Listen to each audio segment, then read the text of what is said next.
Так, вас чутно. 저희 지금 카메라 설정 때문에 약간 지체되고 있어서요. 카메라 설정 때문에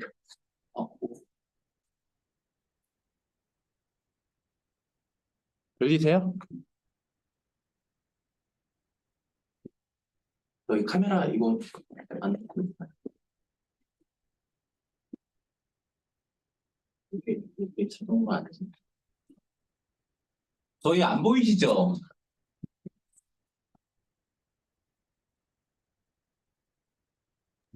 Тільки частково. 예, 저희 지금 카메라 설정 때문에 조금씩 들려서요. Містера Пака ми ще не бачимо. 미니마이즈.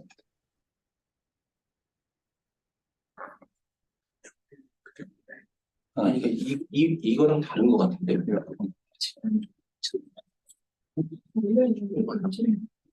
얘가 자동으로 움직여야 돼. 원래는 그런데. 그러니까 뭐가 연결이 안 돼. 오케이. 잠시만. 혹시 Hello. 혹시 저 이규민 주무관인데 권한 부여 좀 부탁드려도 될까요? I think we may start.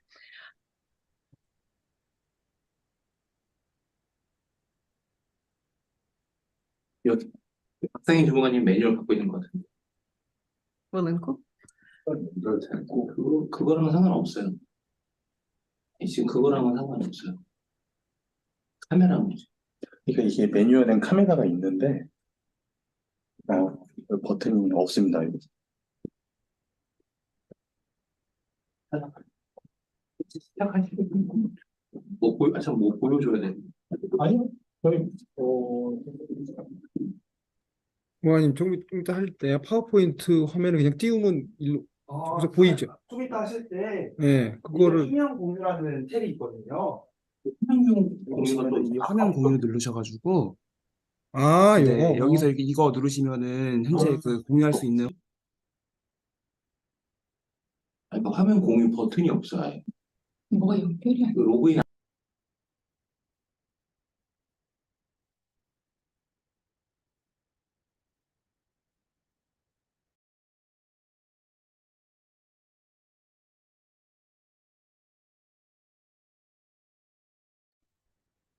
Dear colleagues, friends, and participants, we would like to start our online exchange session, Recovering Ukraine, Seoul's Experience and Digital Solutions That Worked.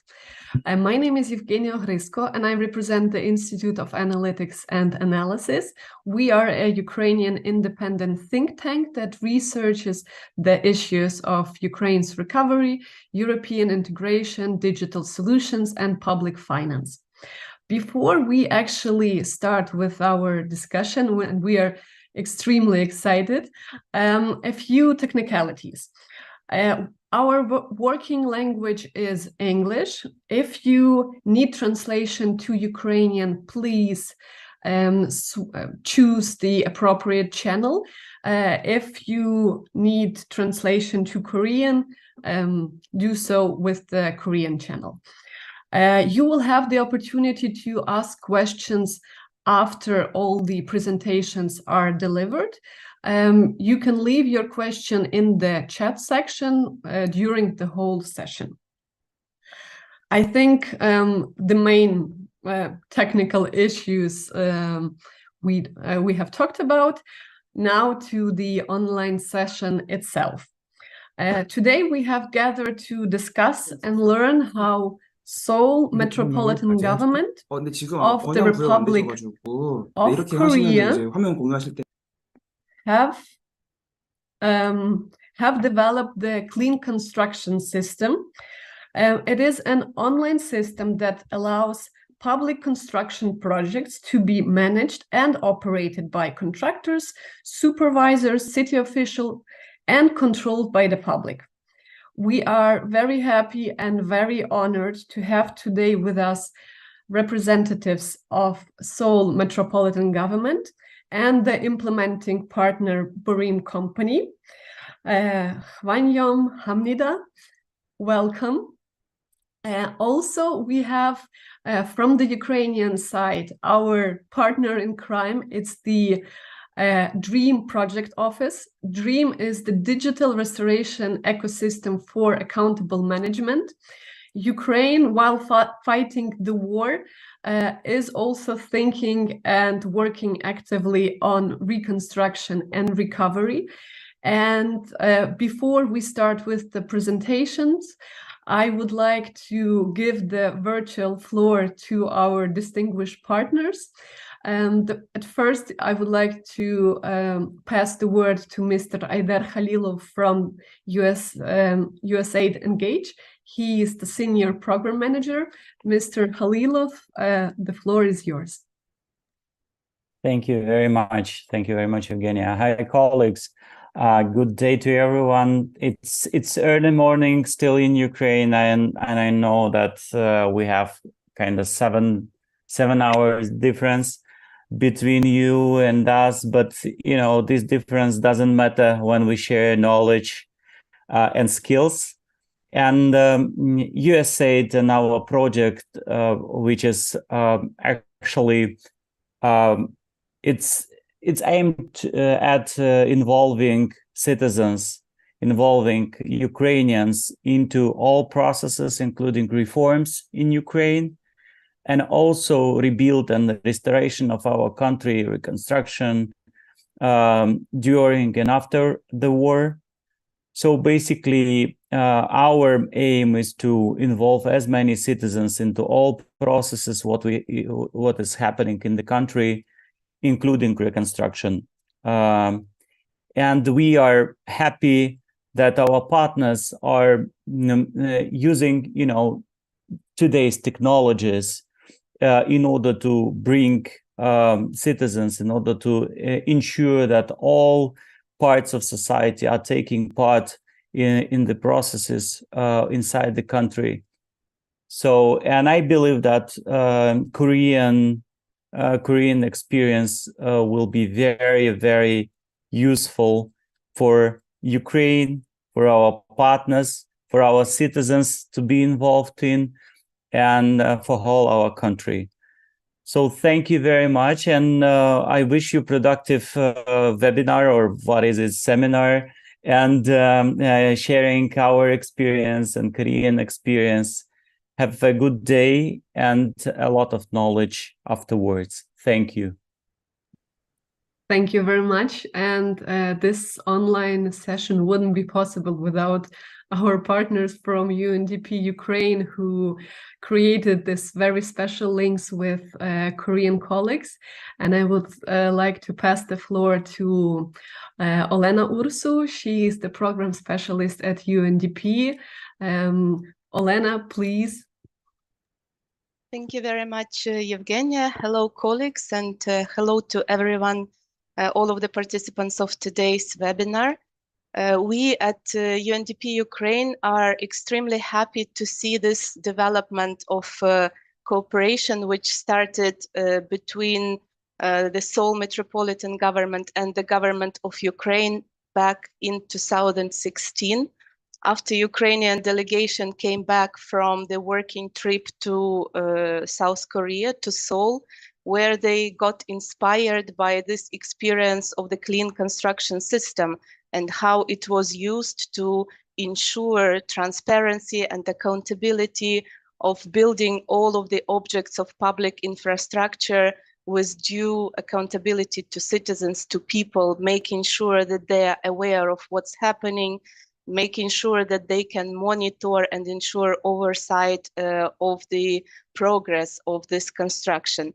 So back then in 2016, we also witnessed how the Memorandum of Understanding was signed between the Ministry of Infrastructure and the Seoul Metropolitan Government on further exchange of experiences and ensuring the exchange of this best practice in enhancing transparency and accountability in the sphere of construction.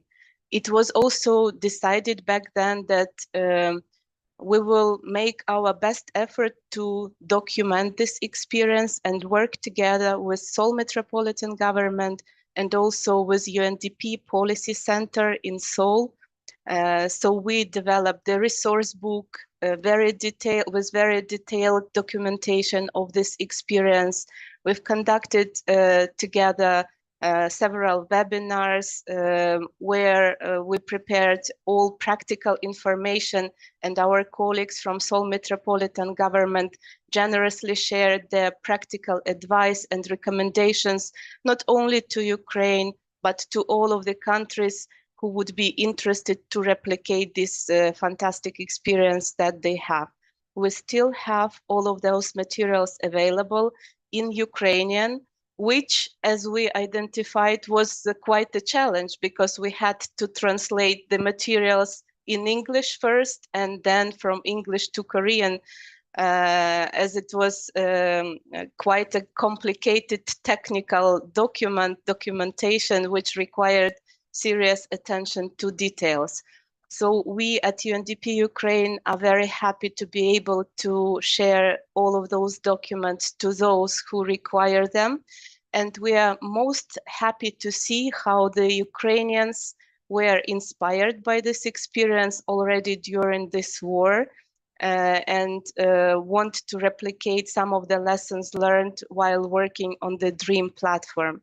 So from our side, we are absolutely thrilled and open to continue supporting this initiative, and we look forward to a very productive exchange today. Thank you very much to all of the partners. Thank you, Elena. And before we start with the presentation, a welcome word from Yuri Romashko, the Executive Director of the Institute of Analytics and Analysis, who actually came up with the idea of the exchange session with the Seoul Metropolitan Government. Thank you, Evgenia. My task is very limited, so I would like to deliver just two messages. First message is, first of all, I would like to express my sincere gratitude to our Korean colleagues for sharing their valuable experience, and thank you for Korea to their support in different directions to Ukraine. It's extremely important for us at this stage. The second message, I also would like to say thank you, of course, to PACT Engage project, UNDP Ukraine, and Seoul Policy Center for their support and assistance in organizing this event. I also would like to say thank you to our Ukrainian colleagues, Dream Office, who actually driving the Ukrainian ecosystem and currently doing a lot. I guess Victor will share all their plans and what they have at this stage. And the second thing I would like to share is that our team, Institute of Analytics and Advocacy, is launching a discussion platform with this event. And with this platform, within this platform, we will conduct various knowledge sessions with different countries, with different experts. Also, we will organize some public discussion under the Ukrainian context, I mean, reconstruction, recovery issues. And I think it will help all stakeholders in the reconstruction processes. So stay tuned, and we will keep everyone informed. Now I would like to pass the floor to you, Evgenia, and let's start. And probably the last thank you before the presentation is to the Ukrainian Armed Forces. We are grateful for them that we today are able to conduct this session, sitting at home in offices and operating as we like. Now I have the honor to give the floor to the representative of the Borim company, which was implementing the clean construction system in Seoul. Mr. Kim, the floor is yours.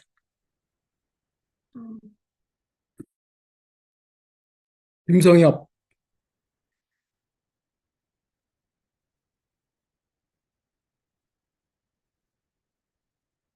더블 클릭하면 되나요? 예, 나왔죠? 네. 안녕하십니까? 예, 보림 정보 시스템의 김성엽입니다. 저는 서울시에서 현재 건설 정보 관리 시스템인 원 PMIS 시스템을 오퍼레이션 앤드 매니지먼트를 담당하고 있습니다. 지금부터 시스템에 대한 소개를 설명을 드리도록 하겠습니다. 설명 순서는 PMIS 시스템에 대한 개요와 두 번째로는 본 PMIS 기능에 대한 소개, 그리고 기타 순서대로 설명을 드리도록 하겠습니다. PMIS 개요입니다.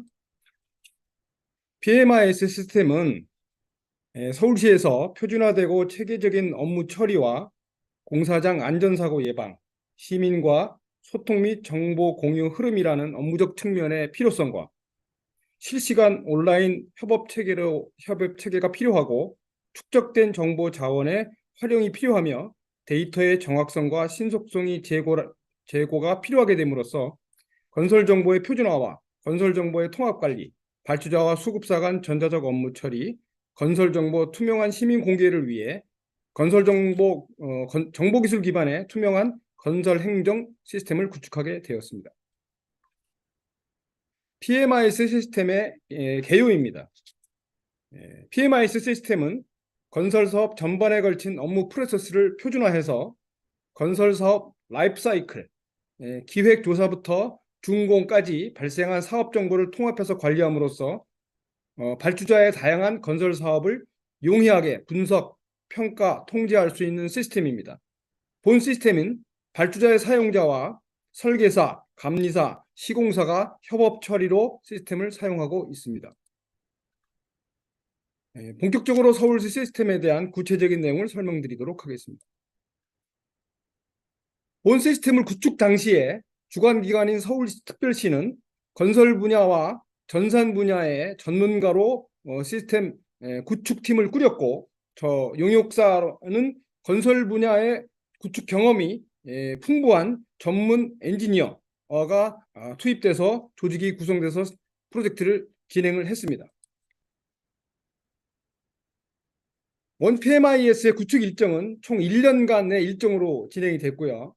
초기에 3 내지 4개월 동안 표준 물리체계를 수립하고 시스템에 대한 분석 및 설계, 그리고 6 내지 7개월 동안 시스템 구현 및 시스템 정보 연계를 하고, 나머지 한 3, 4개월 동안에 단위 통합 테스트와 실증 적용, 그리고 사용자 교육을 통해서 시스템 구축을 완료하게 되었습니다. 원 PMIS의 중요한 부분 중에 하나인 표준화에 대해서 설명드리도록 하겠습니다. 건설공사의 표준화란 건설공사 비용 절감, 공기 단축, 품질 향상 등 시스템 적용에 따른 업무 혼선을 예방하기 위해서 시설물의 설계, 입찰, 시공, 유지관리 등 모든 과정에서 통일적으로 준용할 수 있는 업무 프로세스와 데이터 표준 체계를 수립하는 것을 말합니다. 업무 프로세스 표준화는 업무 절차의 표준화, 건설사업 기준체계 수립, 기술적 요소의 표준화, 법령 정비 등이 있으며, 표준 물리체계는 공정, 자원, 시설, 조직, 내역 등을 표준화하는 것을 말합니다. 원 PMIS 시스템의 하드웨어적인 스트럭처입니다. 원 PMIS 시스템은 내부적으로 백오피스에서 발주자의 공무원들이 사용하는 내부 구간이 있고요.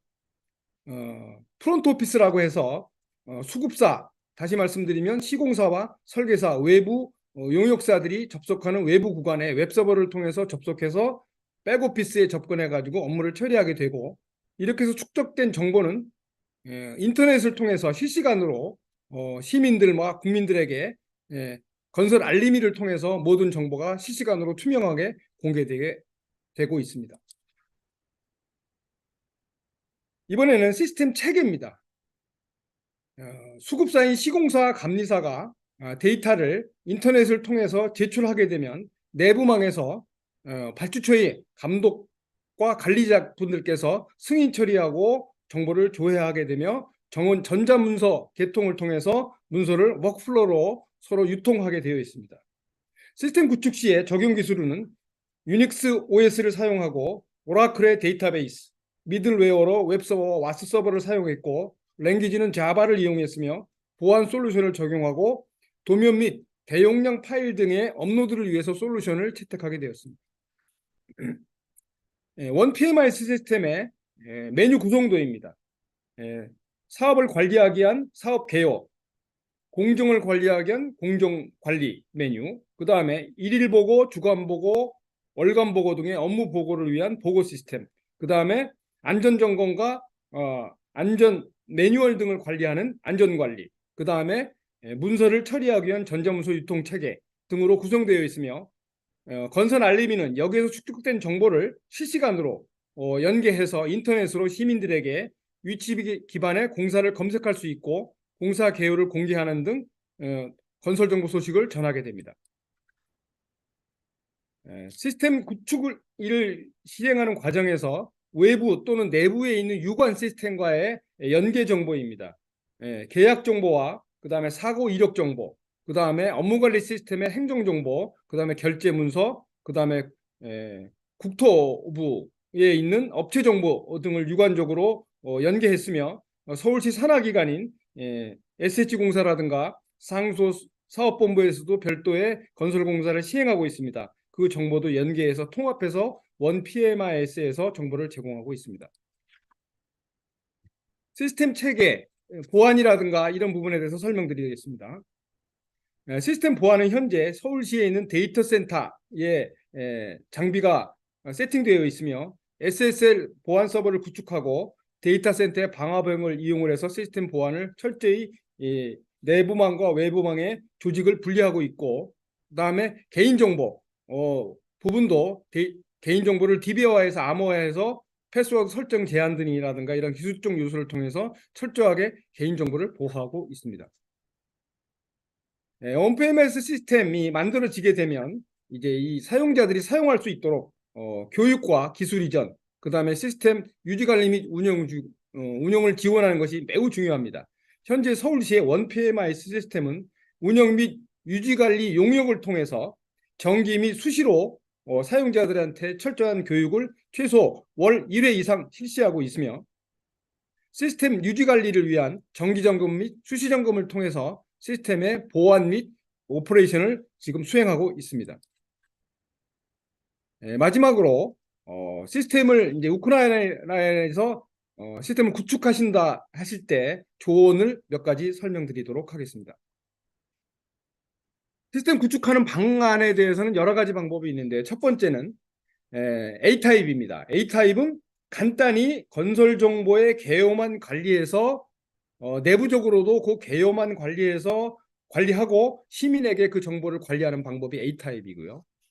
두 번째 B타입은 공사 관리를 앞전에 보여드린 것처럼 사업 개요, 공정관리, 안전관리, 전자문서 유통체계 등등의 모든 정보를 같이 복합적으로 공사관리의 구체적인 자료를 관리하는 공사관리 현장관리 시스템을 구축하는 B타입 PMIS 구축 시스템이고요. 앞에 말한 두 가지 A타입과 B타입을 합친 C타입으로 PMIS 시스템도 구축하고 거기에 있는 정보를 실시간으로 정보를 제공하는 방법, 이 C타입이 바로 지금 현재 서울시에서 채용하고 운영하고 있는 방법입니다. 이 시스템을 채택할 때는 국가별 인터넷 환경 등 개발 인프라를 고려해야 되고 PMIS 기능은 개발 환경 및 사용자 요구에 따라 단계별로 구축하는 것을 추천드립니다. 시스템을 구축 시에 잘 만들기 위한 고려사항을 말씀드리겠습니다. 첫째는 표준화 작업입니다. 표준분류 체계를 수립하고 업무 프로세스를 표준화해야 되고, 두 번째는 시스템의 활성화를 위해서 체계적인 또 구체적이고 일정한 교육 체계 및 운영 방안을 수립하셔야 됩니다. 세 번째로는 시스템을 제도화하기 위해서 법령 제정이라든가 시스템을 통한 공사 관리의 제도화가 반드시 필요하게 됩니다. 마지막으로 건설 사업 정보화 사업의 추진 방향에 대해서 설명드리도록 하겠습니다. 첫 번째는 정보 공유와 공개 중심의 시스템을 구현하시기 바랍니다. 두 번째는 사용자 편의성을 증진하기 위한 시스템을 만드시기 바라고요. 마지막으로 이 시스템이 건설 분야의 전문적인 지식과 IT 기술이 혼합된 시스템의 결과로 만들어지는 것이기 때문에 전문적인 기술력을 반드시 확보해서 일정한 충분한 시간을 갖고 시스템을 구축하시기 바랍니다. 이상 제가 간단히 시스템에 대한 설명을 마치도록 하겠습니다. 감사합니다.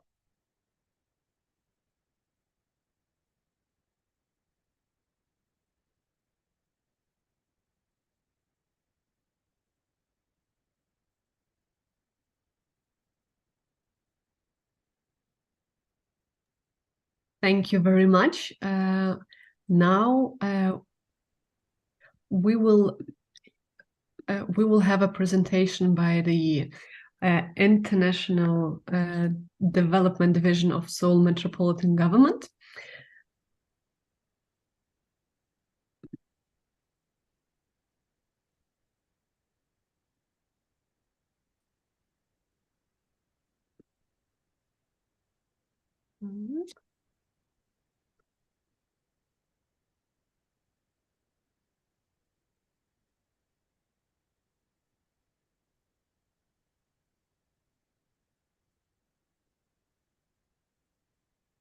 Hi, sorry. Is it okay if I speak in English? Yes, of course. Okay, I'm just gonna share my screen really quick. Sorry. So hello, my name is Dong-Hoon Shin. I'm an urban specialist at the Seoul Urban Solutions Agency, which is an institution of the Seoul Metropolitan Government.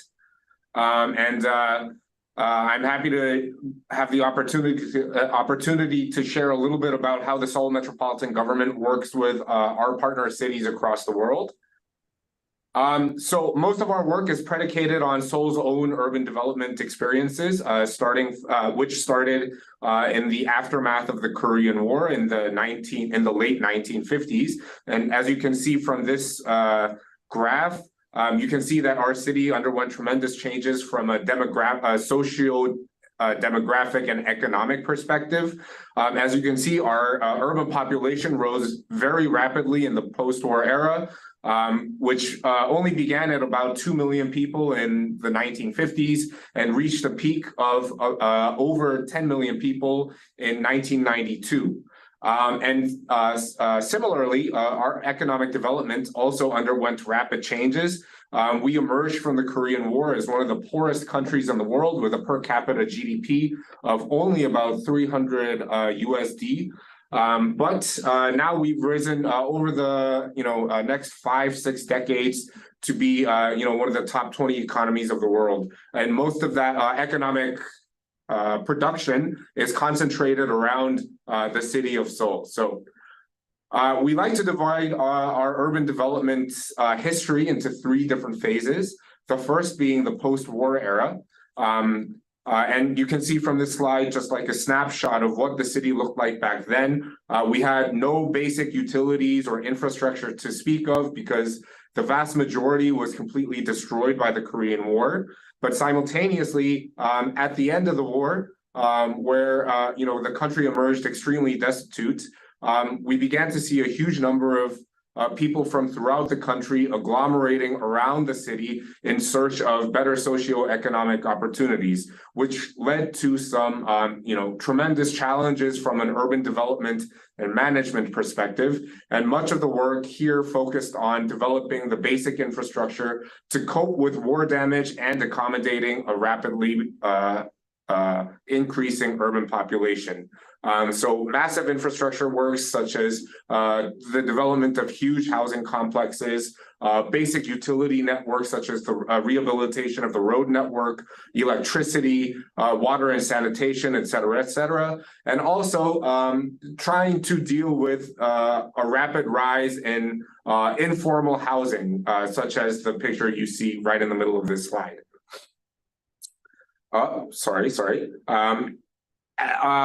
As we head into the 1980s, we were able to meet most of the most urgent infrastructural and urban development needs.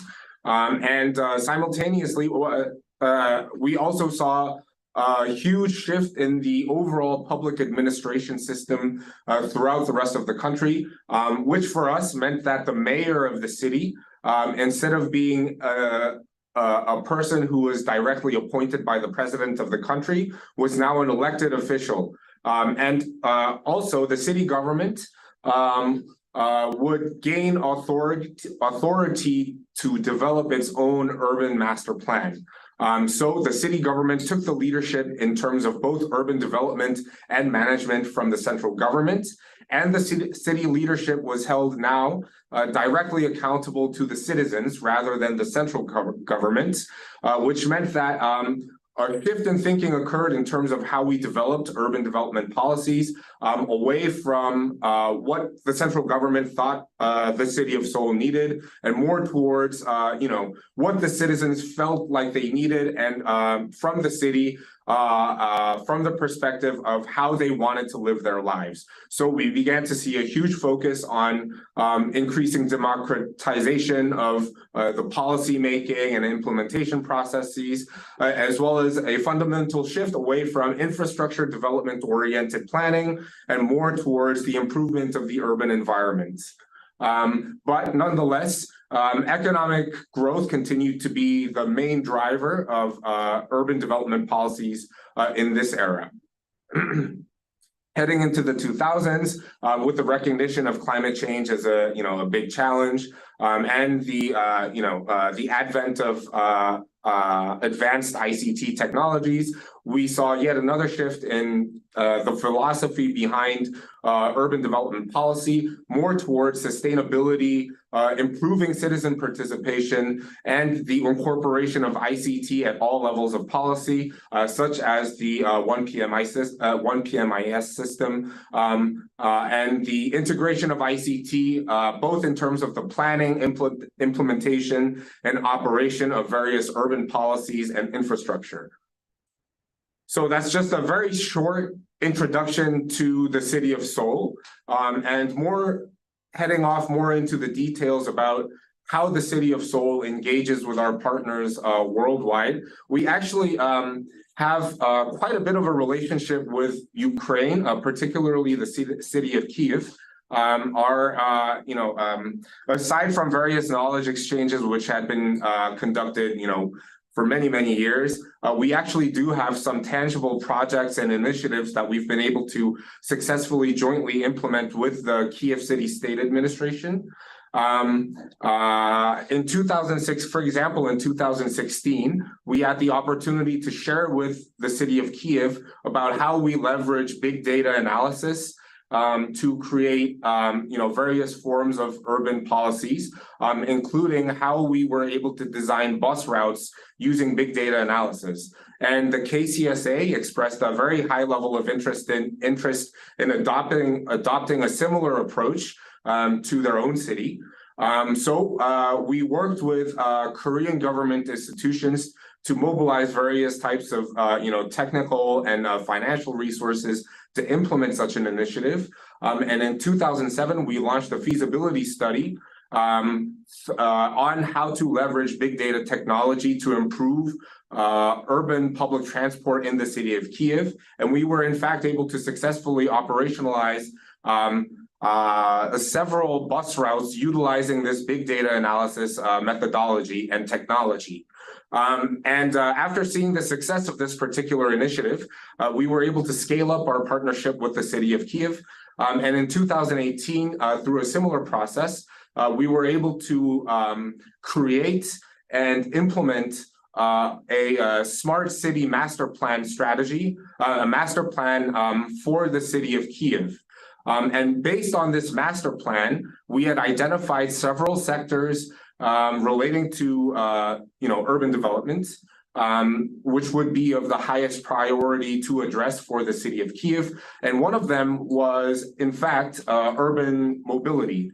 So in collaboration with the World Bank Group, we organized another follow-up initiative to leverage smart city technology to create an integrated urban mobility framework for the city of Kyiv, which essentially entailed the creation of a urban mobility platform and traffic management solution to improve traffic congestion and improve the convenience and efficiency of the urban public transport network for the entirety of the city.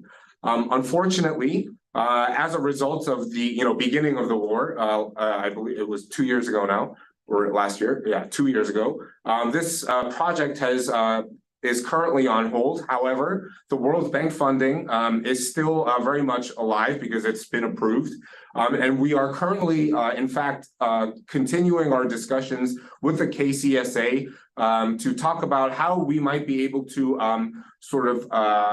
adapt the conceptual approach for our project to better fit the new technical reality on the ground in Kyiv. Talks are still ongoing, but we hope to continue providing whatever support we can for our long-standing partner, which is the KCSA.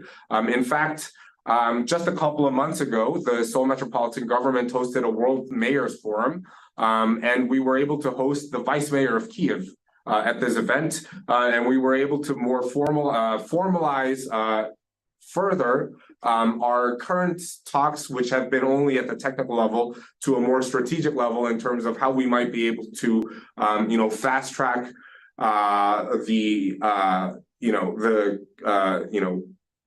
adaptation of this previous conceptual approach for this project at the strategic level. So yeah, I think that's about it. These slides just go into the details about the different projects we implemented with the KCSA. A little bit about our agency. We are a dedicated agency of the Seoul Metropolitan Government, specifically mandated with international development cooperation, and we work across all sectors relating to urban development, including urban mobility, e-government, safety, disaster management, et cetera, and we work very closely with various Korean government level institutions, as well as other international organizations in our work. And the forms of support that we provide include policy advisory, technical assistance, and coordination for resource mobilization, project identification and implementation. And we also provide knowledge exchange and capacity building services. So that's about it. I hope I didn't go too over the allotted time slot. So thank you once again. Thank you for your presentation and for a lot of insights. I think colleagues will have lots of questions, but the questions will start after the presentation by Victor Nestule, the head of the DREAM office in Ukraine. Victor, please go ahead. Thanks a lot, Evgenia, and thanks a lot, colleague, for the opportunity to learn from you and to share our experience on the progress to transparent and accountable reconstruction, and hope we'll be able to proudly share our achievements, not only with the reconstruction management, but with economic development as Korea faced. So first of all, want to highlight that one of the aspirations for DREAM was actually clean construction system, and we worked closely with UNDP team, with Elena Ursu and other partners to learn from your experience. We're pleased to be present at some of the experience exchange events back in 2016. But unfortunately, the main trigger for this big reform was the full-scale invasion of Russia. So we now have a window of opportunity and trying to introduce a very ambitious reform for public investment management in Ukraine. So DREAM is a system that has to help to structure the whole process of the reconstruction, from damages assessment to commissioning and post-evaluation. We now face a challenge of more than 200,000 objects that are either destroyed or damaged. And of course, we have to properly plan the reconstruction, and we have to make right and smart decision on when, what, and where to build. And it's not possible to do without smart digitalization. So having experience of clean construction, Ukrainian Avtodor e-road system, together with the Ministry for Restoration, we developed the concept of DREAM, Digital Restoration Ecosystem for Accountable Management. Digitally, this is a system that covers the whole process, but it's not doing it by itself. So it interconnects 9 different IT solutions that perform this or that government function. And we have register for damaged and destroyed property. We have geoinformation system for regional development to support data-based planning. We have DIA, or government in smartphone, to engage citizens to planning, voting for projects, monitoring and reporting of potential challenges they see on the construction site. We have project management system to cover the whole cycle from definition to commissioning to manage the process. We have e-construction system that is used to develop design documentation and provide expertise conclusion, provide permission to start construction and commissioning certificate as a digital solution that structure the process of any kind of construction in Ukraine. We have Prozoro for public procurement and e-contracting module to support automatic creation of the contract as an outcome of procurement procedure and registration in Treasury. Beneficiary owners registry to track the flows of financial resources, and Treasury system to track payments. So by interconnecting these solutions and structuring them under DREAM umbrella, we can see everything related to any construction object throughout the whole cycle in a single window. So we don't have to rush through those 9 solutions, but can see the whole, let's say, need, prioritized pipeline, and understand who is doing what. So this pipeline is publicly available and provides any opportunity to any citizen in the world, frankly, to track how their taxpayers' money are spent to support Ukrainian recovery. So if there are any investments from any country, you'll be able to check your country and see how you are contributing to Ukrainian recovery and modernization. So far, we are in experimental mode. We are regulated by the government resolution that provides us an opportunity to test the functionality. So we are starting from minimum viable product and step by step coming to our vision. So we are not doing everything at once. We do several parallel streams for different clients, but eventually we need to test and then deploy the system to cover all the projects. And right now, while testing the digital solution, we are working with the government and parliament on legislative framework to make sure that these have a proper legal basis to cover all the projects. Quickly about key functionalities of DREAM and its concept. First of all, Ukraine is a decentralized country. We have 1,196 communities, like municipalities, that are united to support service, to provide better services to citizens. And DREAM main user is local community. So we are providing them an opportunity to structure their investment profile and to present themselves to potential investors. Kind of LinkedIn style, where you can inform your previous experience, who is the contact person, your partners, your important indicators for investors like population, budget, expenses, credit savings, and so on and so forth. And of course, this profile is filled with investment projects. So we need to show what particular local community needs to build, how it was developed, whether it meets certain criteria, including like sustainability and so on, and to show what they're already building and what projects are complete, to understand the whole, let's say, portfolio of particular partner as a municipality. And we're developing this pipeline following international financial institutions infrastructure project preparation guidelines. So eventually, after the full vision of DREAM is implemented, we can be sure that projects that are prepared on a community level are communicated to international partners in a language, let's say, that they understand, like covering very important sectors, structured data, and so on. Of course, we are following everyone sees everything principle. That for us, it's very important to be accountable not only to Ukrainian taxpayers, but to international community.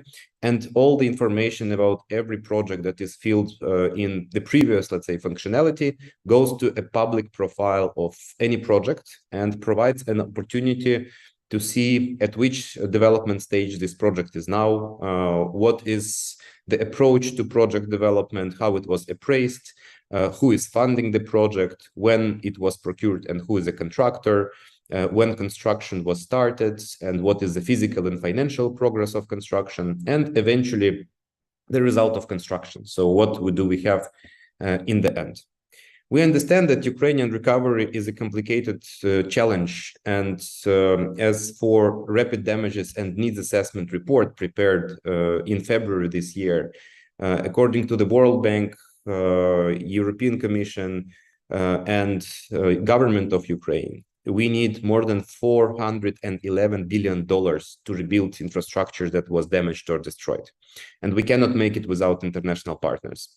So we are structuring information about our financial partners to basically help communities faster find funding to develop their projects. So by doing that, we are also working on DREAM as a single window of funding opportunities for potential local communities. So they then don't have to, surf social media websites of multiple international organizations and so on, but with a single click, see which potential funding sources could fund their projects, like whether they are eligible and whether their project will be qualified for that. And potentially they can adapt their projects for particular funding sources. For us, of course, ideally, if those processes are also managed by DREAM and we are supporting the functionality to launch application selection process, pre-qualify those applications and make decisions. But also we understand that many partners would probably be doing it with their own approaches, collecting applications either through their systems or through emails. Nevertheless, for us, it's important that this information is structured in DREAM and is provided to communities. Understanding that we have pipeline of Ukrainian projects or needs and information about international contributors or potential financial resources, we need to develop functionality to better coordinate international aid to support Ukrainian recovery. So one of the features of DREAM is the tool to support multi-donor coordination platform that was established by G7 and other countries plus IFIs to better understand Ukrainian needs, its priorities, and align on who will be able to support what. So eventually we, through DREAM, are supporting, meeting of demand and supply and understand that we don't have like double funding, that emergent needs are covered and supported. For us, it's important to make smart decisions, as I said, and DREAM has lots of structured, standardized data throughout the whole process. We are here following open contracting for infrastructure data standard and using lots of international classifiers to make sure that all the data and information is properly structured and presented. And of course, we are providing open API, so anyone basically can use the benefits of data using, different civic tech technologies or business services. But also we are providing user-friendly analytics, so business intelligence that provide you to conduct a 360-degree analysis of all the projects and information available in DREAM. And based on data, we are working on risk management. So we don't only, have nice and fancy interface, but also some useful features for project managers, for project implementers, for partners who contribute to Ukrainian reconstruction, to understand whether this or that project or this or that implementer face any challenges, potential delays, problems with disbursement, problems with quality, and so on, to immediately react and improve the efficiency of implementation progress. And lastly, we have e-democracy. It's not last but not least, I would say, because for us, it's very much important that Ukrainian recovery is inclusive, that citizens are engaged to planning, to prioritization, to monitoring of construction delivery process. And we eventually are doing it for citizens of Ukraine, not to satisfy some partners. So we are working now on this module to make sure that citizens can influence Ukrainian recovery, especially those who are temporarily displaced and are in other countries, so they can open DREAM, their municipality profile, and see how it's developing, suggest some ideas, or promote it across the globe to make sure that they can support fundraising efforts. And just a quick demo, I would say that we are still on a beta test mode, but some functionality is already available. And if we want to track, for example, certain contributors, now I was saying that we are trying to be accountable for the whole world. Now, for example, all projects supported by the government of Lithuania are structured in DREAM as a demo version. So we are still working on, improving the functionality, and you can track these projects. So, for example, like kindergarten in Irpin, you can see what is this project description, like short concept note, some functional indicators, how many children used to use this infrastructure, how many children will use this infrastructure, how it is related to strategic planning in Ukraine, what objects are covered by this project, because project might be like a comprehensive and structured in many details. What is the technical approach for this reconstruction? What is the budget and budget composition? How much will go for equipment, operational and capital costs, and so on? Who is paying for that project? You can download like detailed technical documentation of this project and, you know, quickly check how it was, you know, governmental decisions and so on. And project implementation plan, contracting processes, and so on and so forth. And lastly, you know, you can see how this project looked like when it was damaged after the Russian missile hit it, how the restoration progress was going, and how it looks after construction is finished. And we can see that everything was properly planned, properly coordinated, properly funded, properly procured, properly construction, and eventually children have access to services they need. So our concept envisage coverage of any reconstruction project in Ukraine, so we can track throughout the whole process and ensure smart planning, transparency, accountability, and integrity. That's it from me, and we are happy to continue discussion and for any questions. Victor, thank you very much, and thank you to all our speakers. These were insightful presentations. I call on our listeners to leave questions in the Q&A section. And we will start with the questions. As a moderator, I will take the opportunity to ask the first question, and then we will proceed with those left in the Q&A section. Mr. Kim, does the clean construction system have any prioritization or ranking methodology?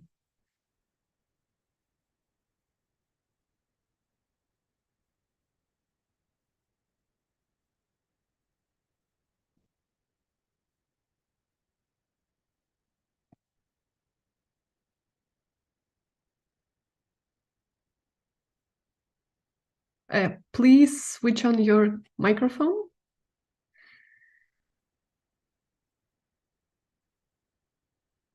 오케이. 우선순위라는 뜻을 정확히 잘 모르겠는데요.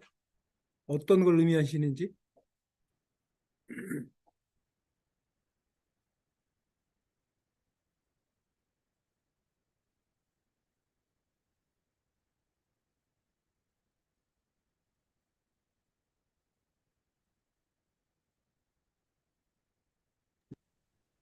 Олена, зараз чуємо. Так.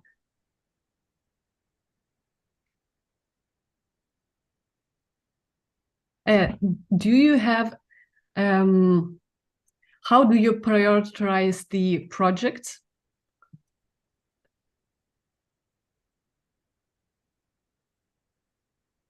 The ones that should have the funding, first of all, the areas.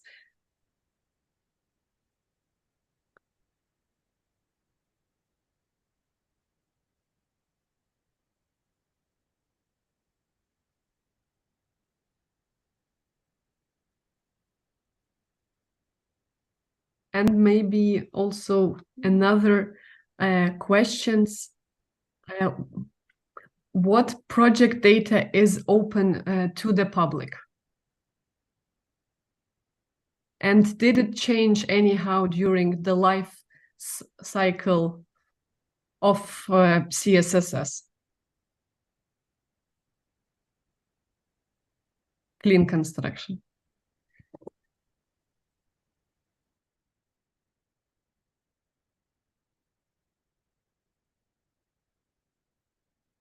예, 답변 드리겠습니다.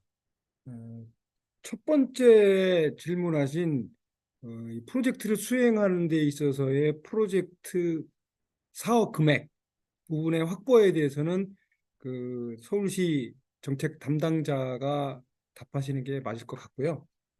두 번째의 원 PMIS 안에 들어있는 컨스트럭션 인포메이션을 시민들한테 오픈해서 공개하는 수준 부분은 지금 그 공사명이 뭐고 어떤 위치, 로케이션이 어디고 또 현재 공정 진도가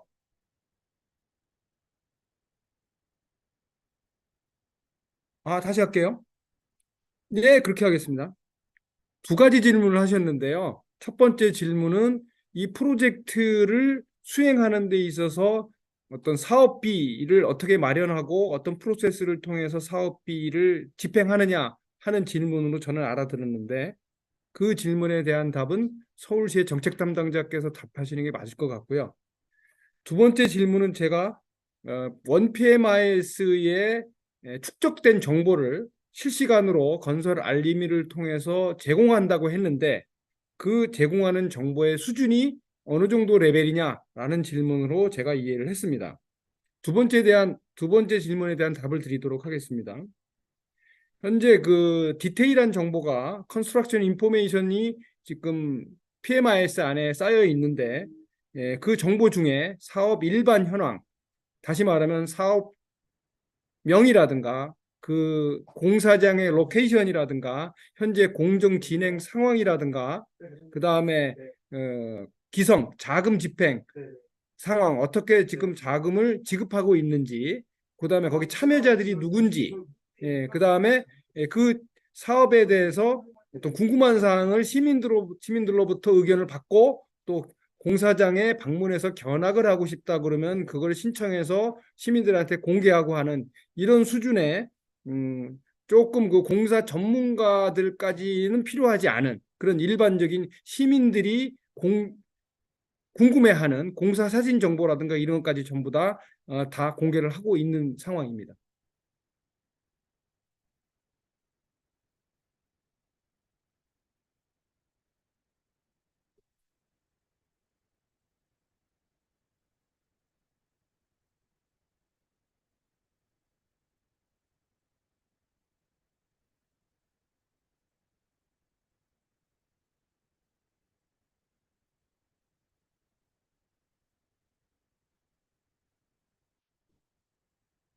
이거 안 나오죠?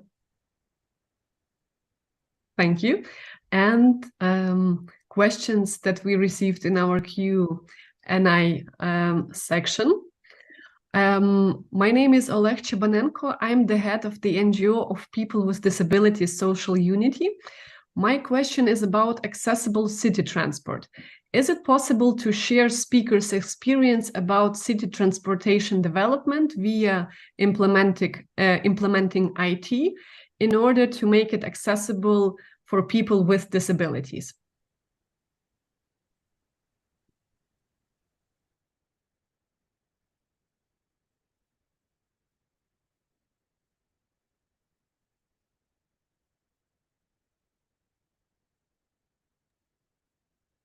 Mr. Pak, if maybe your colleagues from the urban section could comment?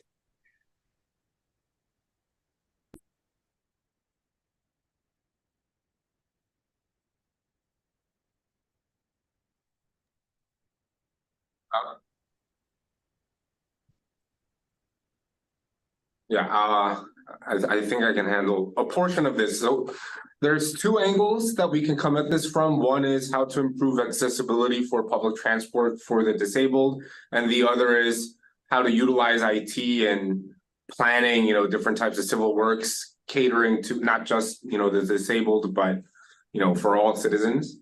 So the first is actually quite simple in the sense that, at least in Seoul, the majority of catering to or accommodating the disabled. For now, most of our constraints are infrastructural, which means, so for example, elevators and subway stations, the procurement of or transitioning our bus fleet to low floor buses. These are mostly civil works or infrastructure investments. So from a technical standpoint, it's relatively straightforward, but the political process and the process of allocating, limited budget, already finite amounts of budget towards this transition, that's sort of, the biggest constraint. The second one, how to leverage IT in improving accessibility. So we do have one service that caters not specifically just for the disabled, but also, you know, those who need to travel to and from areas with relatively limited access to the public transportation network. And we operate a specific call taxi to, you know, provide mobility services to these specific types of people. And there is a dedicated call center and an internet dispatch system specifically to operate the call taxi services.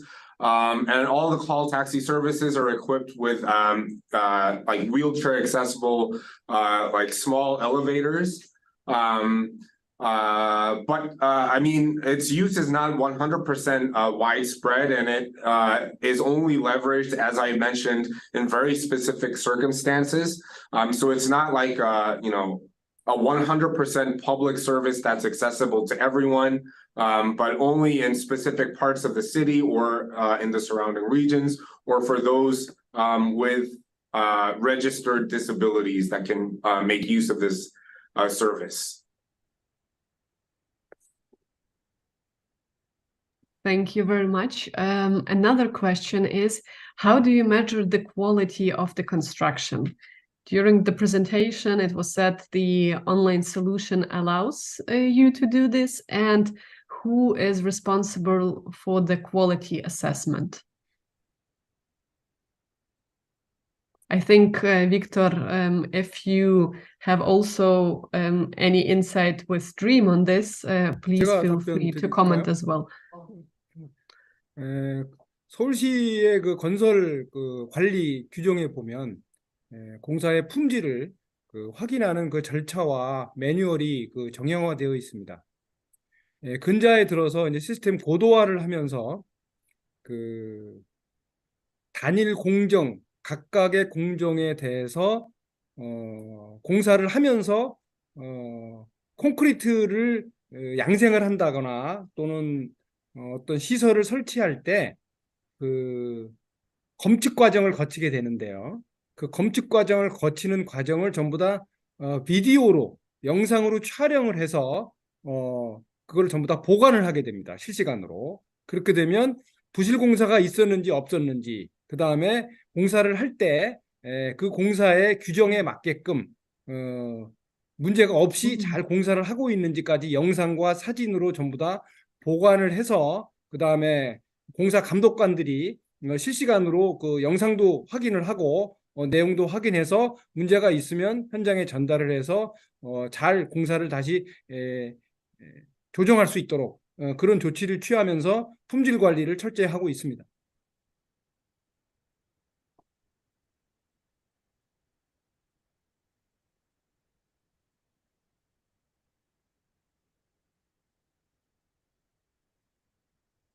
Thank you.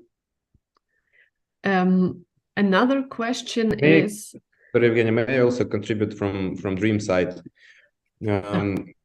We have independent technical supervision for every project, and technical supervision reports and any claims are registered in, or to be registered. It's now the functionality under development in e-construction system. So eventually we are digitizing old school paper-based technical supervision reports to a structured data, so we can also rely on that to track like in close to real time, but also to conduct some risks assessment.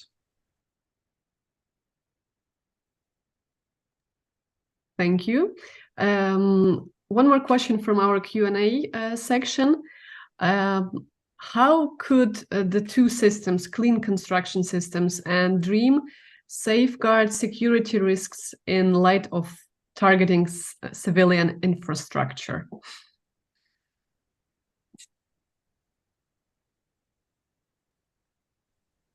Only by promoting trust to international community and sending us more air defense system. Thank you. Also, one more question, through which banks is the funding conducted?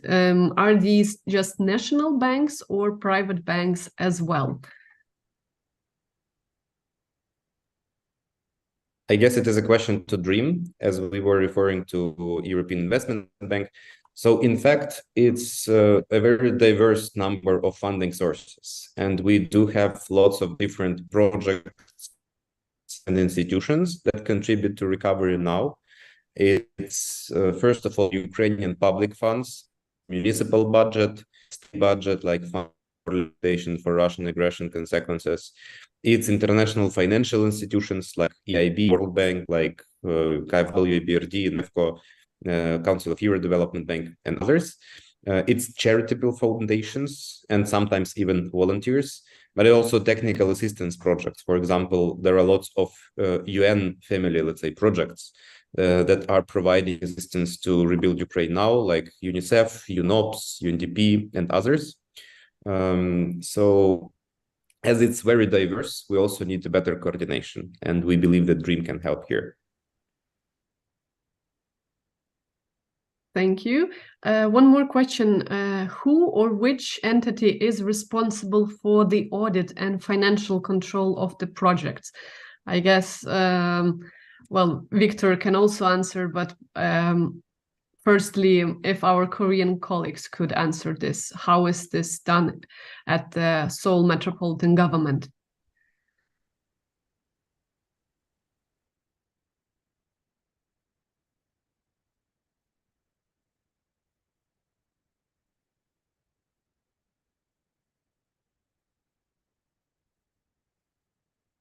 예, 제가 답변 드리겠습니다.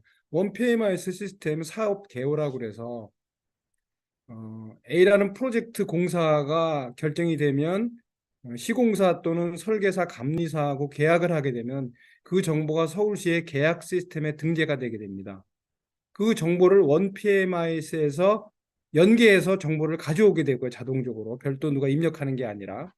그러면 거기에 정보가 사업 개요 정보가 만들어지게 되고요. 그 사업 개요 정보에 관련된 사람들한테 아이디를 부여를 해서 그 사람들이 이 본 시스템에 또는 이 공사에 관계하는 공사 관련자, 책임자는 누구고 기술자는 누구고 이런 정보들을 그 시공사나 감리사가 입력하게 되어 있고 그 입력된 내용을 공사감독관, 서울시 공무원들이 확인해서 결재하고 처리하는 방식으로 구성되어 있습니다.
Thank you.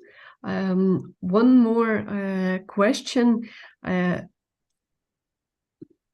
Do you have any similar systems for reconstruction project? If yes, how do you decide where the project should be assigned to avoid double projects?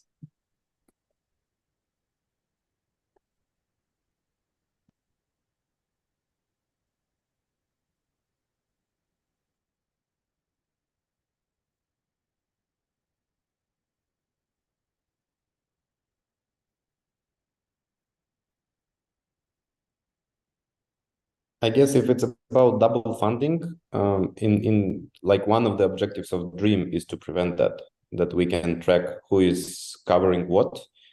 and understand once the project receives funding from any partner and see that it's already under implementation.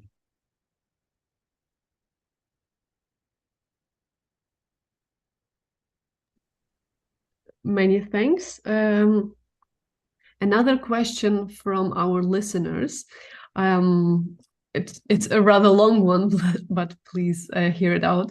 We work in the direction of internet development, and Korea is one of the leaders in this field. Currently, we have a problem with the resilience of networks because they are constantly bombarded by Russia, and networks and base stations for mobile communications are destroyed. This affects the people's ability to receive information about the danger and the ability to call emergency services.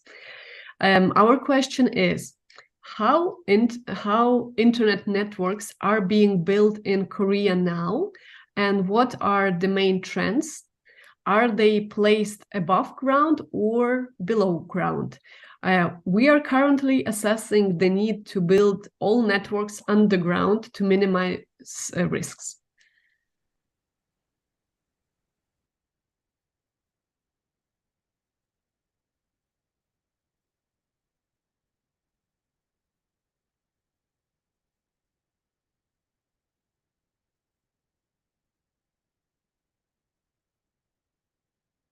제가 답변을 해드릴까요? 정책 본청에서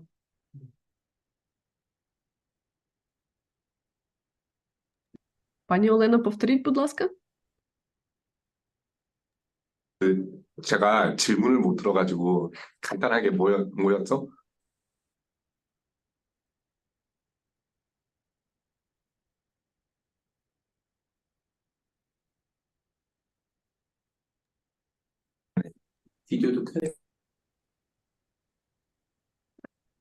We will wait for the answer and then proceed to further questions.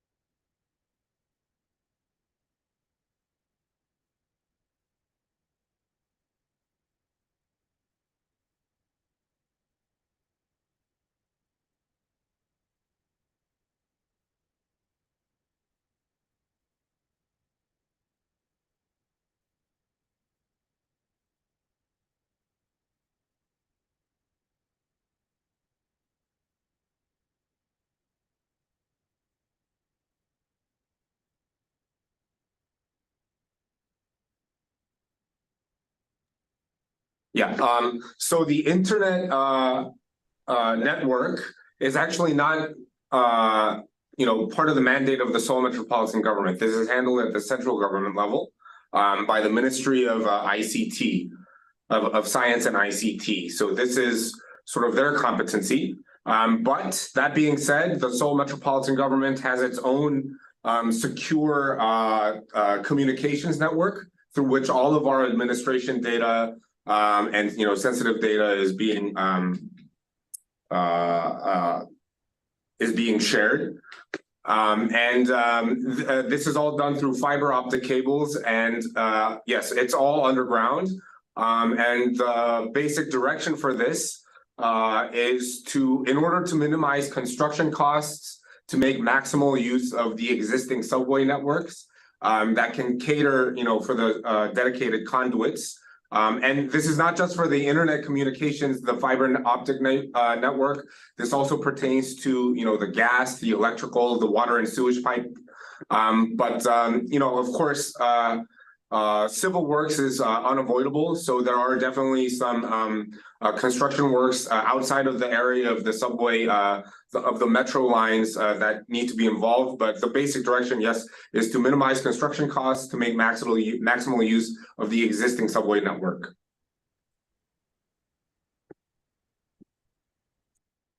Thank you very much. The next question is, what other digital solutions are implemented in Seoul, and how is the integration of these solutions with the IT of the clean construction system constructed?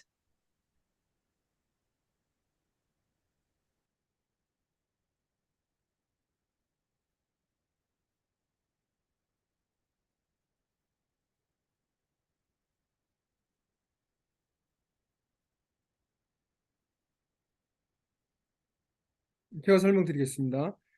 일반적인 데이터 위주의 데이터 관리 외에도 실시간 CCTV, 웹 카메라, 뭐 이런 기술들이 사용되고 있고요. 그다음에 위치 정보를 파악하기 위한 IoT 기기를 이용을 해서 첨단 스마트 관리를 하는 그런 최신 첨단의 그런 기기들도 요즘에 많이 보급되고 있기 때문에 그런 부분도 접속을 해서 위치 정보라든가 그다음에 뭐 생체 정보라든가 이런 부분도 파악할 수 있는 그런 지금 그 환경이 마련되어 있습니다.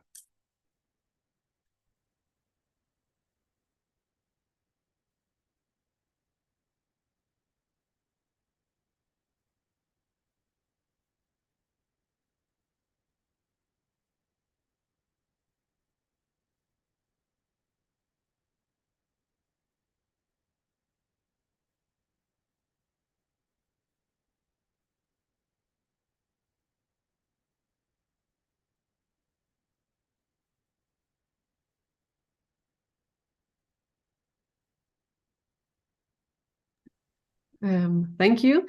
Another question. The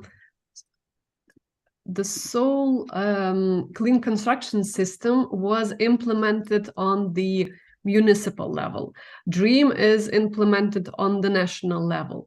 Dear Korean colleagues, did you consider to make the CS system on the national level?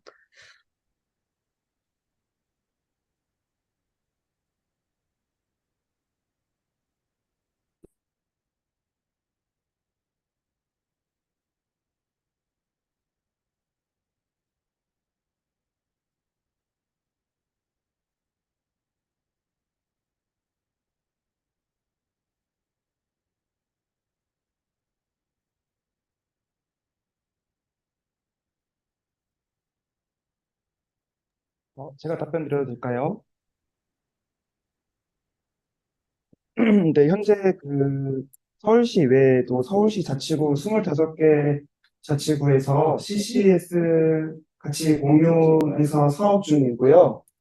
그다음에 저희 말고도 경기도 등에서 벤치마킹을 시도한 사례도 있어서 CCS가 충분히 국가적 단위의 사업 진행할 수 있을 것 같다고 생각합니다.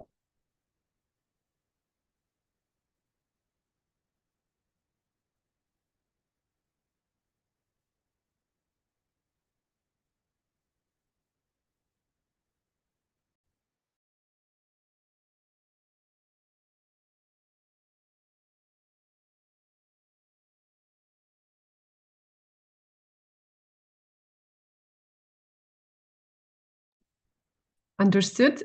Thank you very much. I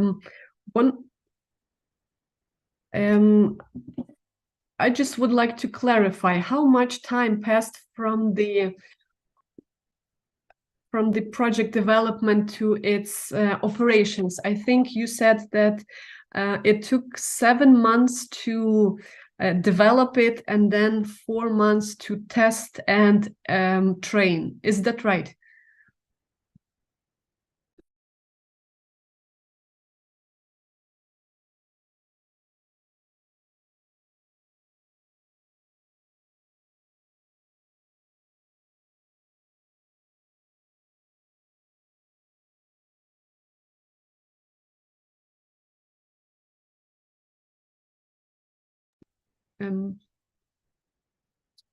Do we have an answer for that, or shall we? Microphone on, please. 제가 답변 드리겠습니다. 잘 이해하셨고요.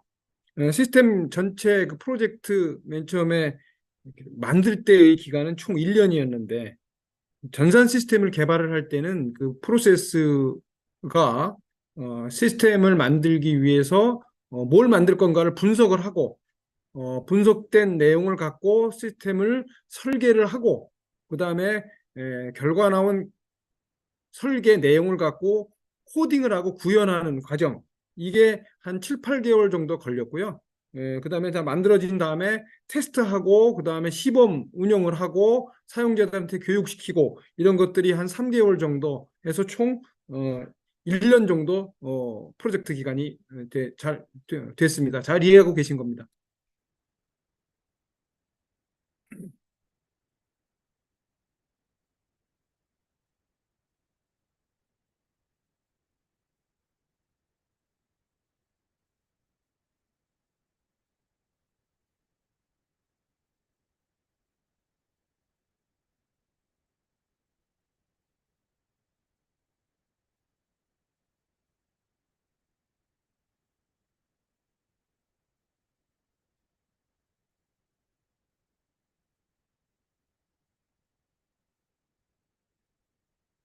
A very quick follow-up question. Was the training the training, was it online? Was it through books and manuals? How did you organize the training process?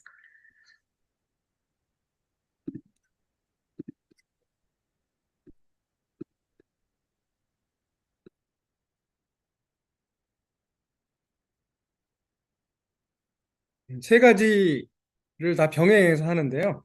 일단 그 사용자 매뉴얼 각 그룹별로 시공사, 그다음에 감리사, 설계사, 그다음에 관리자인 공무원들의 업무 매뉴얼, 시스템 업무 매뉴얼을 도큐멘트로 만들어서 시스템에 업로드 시켜서 다운로드해서 첫째 볼 수 있는 방법이 있고요.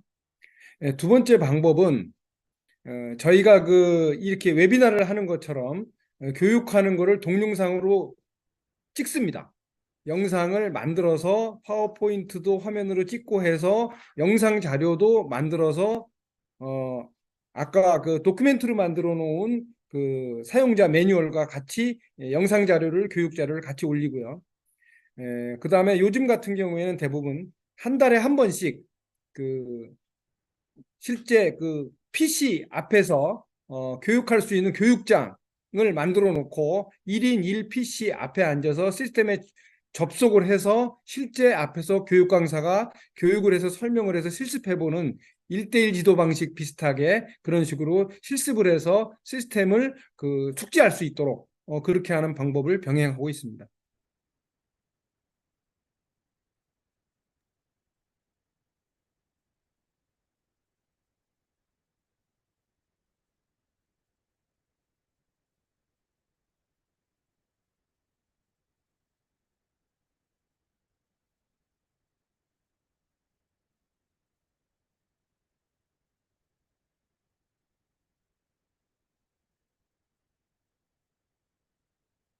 Thank you. And the last question, because our session is already coming to the end. How do you assess the level of corruption in construction in Seoul and in Korea overall? Are there any cases, and how do you prevent them?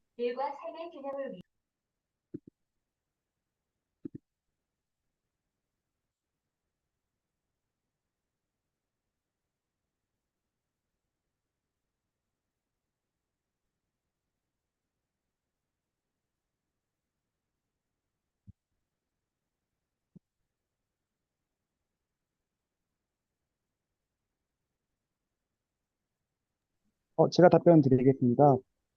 이전에는 설계 관련된 문제들이나 아니면 공사장 관련해서 부실 착공 문제들이 많았는데요. 현재는 소개하고 있는 원PMIS나 CCS 등의 시스템을 사용하여서 정보를 공유하고 또 시민들에게 대공개 서비스를 진행하여 점점 더 윤리 수준을 높이고 있고 현재는 대부분의 현장에서 성실하게 일하고 계시는 분들이 많다고 생각합니다.